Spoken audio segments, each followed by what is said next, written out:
Good morning guys, at panibagong araw, panibagong vlog tayo. Ngayong araw ay araw ng pitas sa okra, pang 32 harvest na namin sa okra.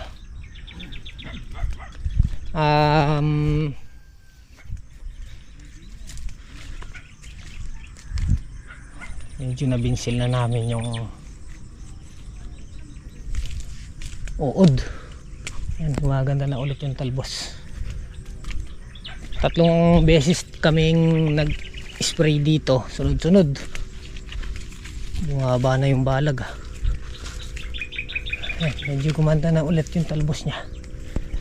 Tapos pitas namin bukas, pang 11 pitas namin. Marami siyang bunga guys, ayan.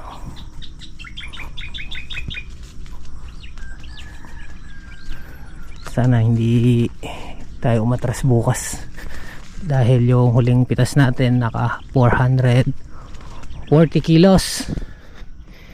Hindi na masama sa 3 lata. 3 lata to 3 latang binhi.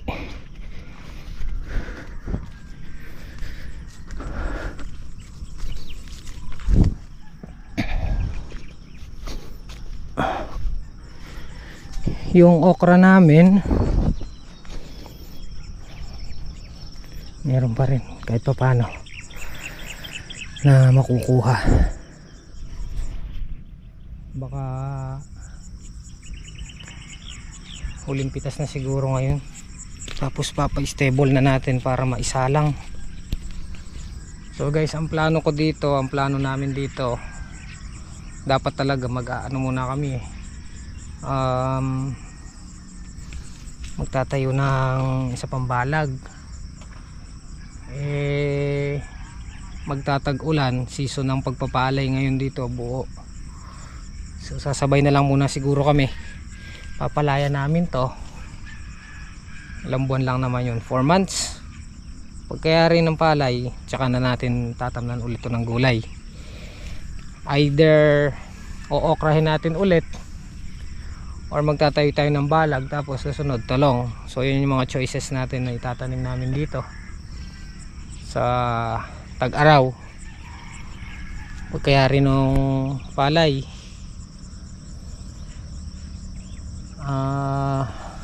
itong June or July siguro may gagayak na namin to. Sa ngayon papa-stable muna namin para maisalang natin yung lupa. Siguro hanggang 4 na sakong binhi ang papasok dito.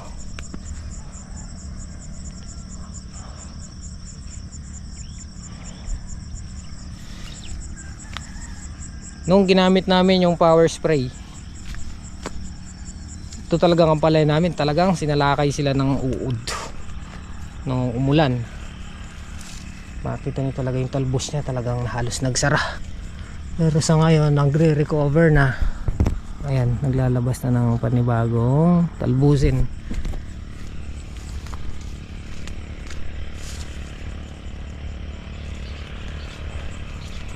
Nawala na yung uod.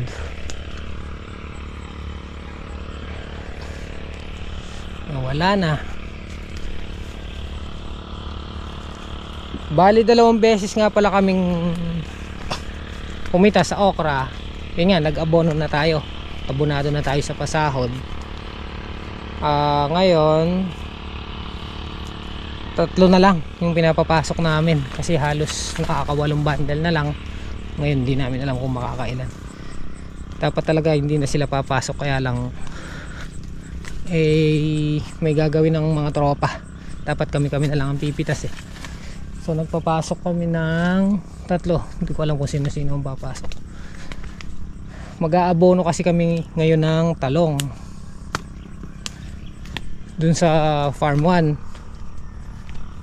Kaya bibili muna ako ng abono para malagyan namin ng pataba yung mga bago nating aabangan. Bagong pag-asa natin yan.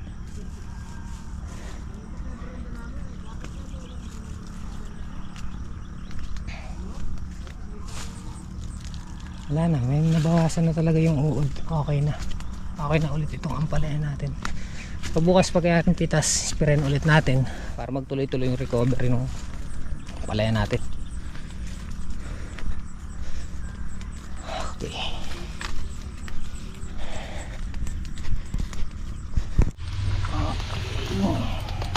Moist. Bangus.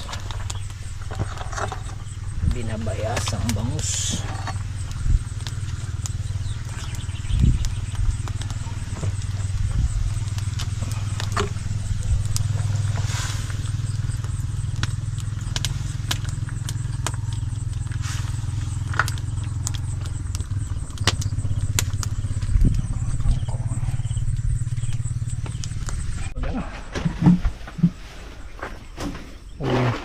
Todo na yan, no? Unang hakot. Sana naman yan. Laksa, daksa. Oo.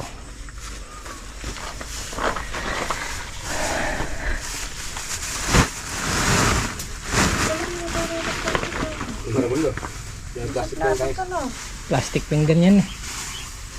Yung batitin na rin. Ayan guys, yung pitas namin nakadalawang sako na lang. So dito na lang namin ibibigay sa buyer kaya Ate Jing, dito na lang nila ititinok.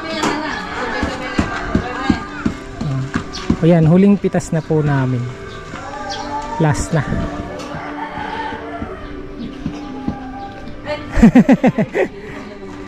Huling pitas na yan.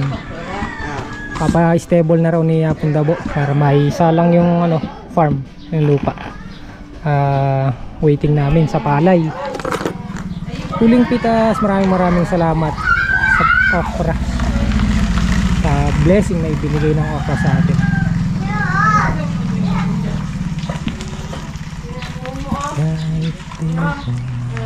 Huling pitas.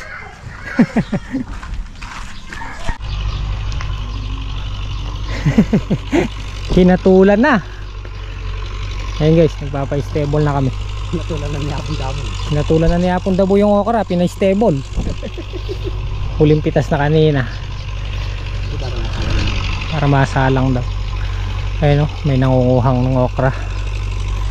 Hindi ka malupit na mamangiligas sa buong Pilipinas. Nakahubad no? Ay sa pumunta sa Pilipinas, hindi mo pala makakita ng okra nakaubad. Naghahabol sila oh. Kaya nga naman yung maliliit na okra. Yung daga. Daga? At pala pepaduro me eh. Wala ka naman. At niya tanday tangkay boss. Nyapin ta.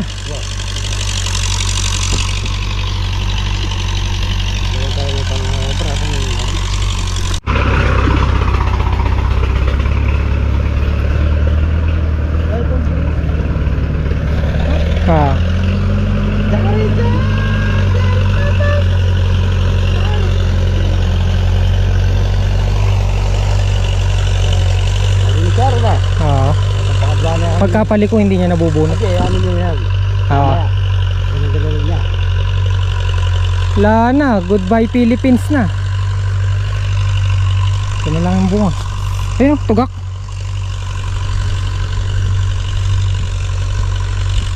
Nalaladang. Paano ko na ano? Wala na, tsaka 15 pesos na lang eh. Oo, tol. Pang goodbye na talaga. Ito na para sumiyo naman yuta. 15 pesos na lang kasi guys yung okra, tas konti na lang napipitas. Pang salang na talaga. Mga Salamat okra. ha? Salamat okra. Oo. Thank you sa okra. Sa susunod ulit na season. Next year. Next year ba? Habon na next year. Next year ngayon, mag-February tayo dyan. February. Dalawang ano muna niya pala tsaka mais eh. Palay muna. So ang ano daw pala, papalayan muna. Kaya rin ang palay, mais na puti. Okra naman. O tapos okra, gulay naman. Hindi kasi pwede yung okra, tas okra naman. Di magklik-klik no. Hindi tutubo, mamamatay. Tutubo nga, kaso mamamatay. Yung mga kagawan ba? Yan si Tirso, namumulot din ng okra. Tirso, Kuya Tirso. Tapos na rin may mataba.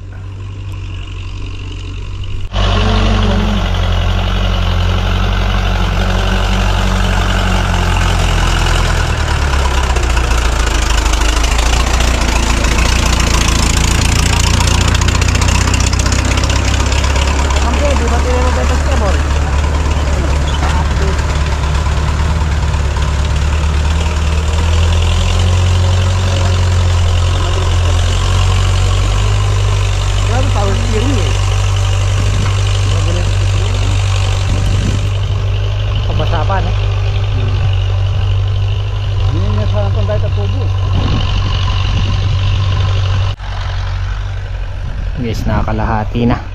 Si Kuya Jimmy nga pala yung operator, yung may-ari din ng lupa dito. Nasa kanya po yung farmal na yan, at siya na rin po yung operator. And goodbye na talaga yung okra. Maraming salamat okra sa magandang harvest. Next season ulit na lang tayo.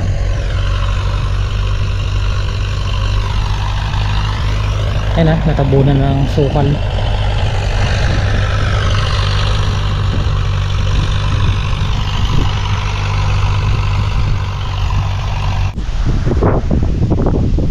Ayan guys, mag-aabono kami. Ano to? Tropicot, yung calcium, at saka inaluan natin ng score, ang fungus. Yan lang, parating na ulan na yan, no? May tinapoy na ng hangin. Umuwi na ron, papuntang Ibayo.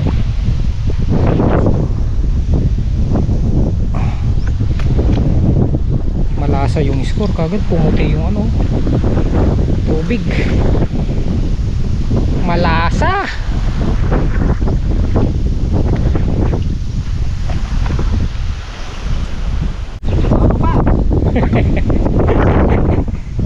Takman mo pa ba? Oo. Score. Ito yung nalo. Mo muna. Jarip pag wag mo nang ulan, pagbigyan muna kami. Mataba.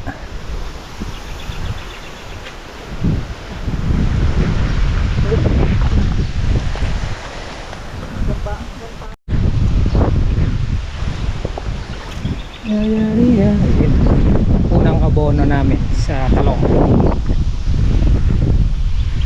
Mga talong nasunog yung dahon, pero okay lang yan, dahon lang naman. Talbos, bagar. Talbos.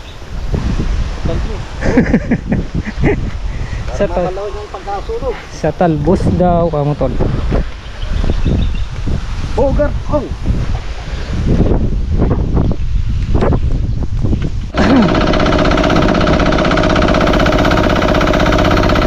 So, naubos na yung isang drum. Hindi natin pataba. Guys, tapos na. Palipas ng isang araw, banlaw naman. Dapat umulan bukas, no? Para hindi na magpatubig. Baklas yung muta eh. Yan, no? Lumulusot din sa plastic. Lumulusot sa plastic. Oh, paano? Bora na. Bukas ulit. Let's go to the moon. Ayari naman. Unang pataba, calcium.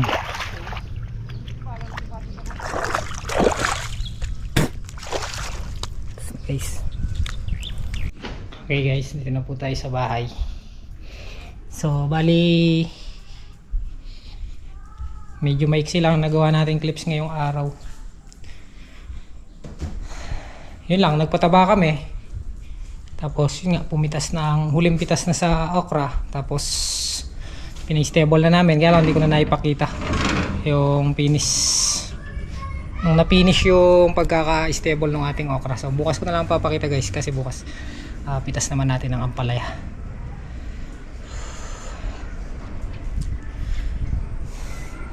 So buo na yung plano pala. Pagkayaring palayan, so magmamais na po ang puti. Pagkayaring mais na po puti, gulay naman daw, sabi ni Hapon Dabo. So guys, bukas ulit. Kita-kita po tayo bukas.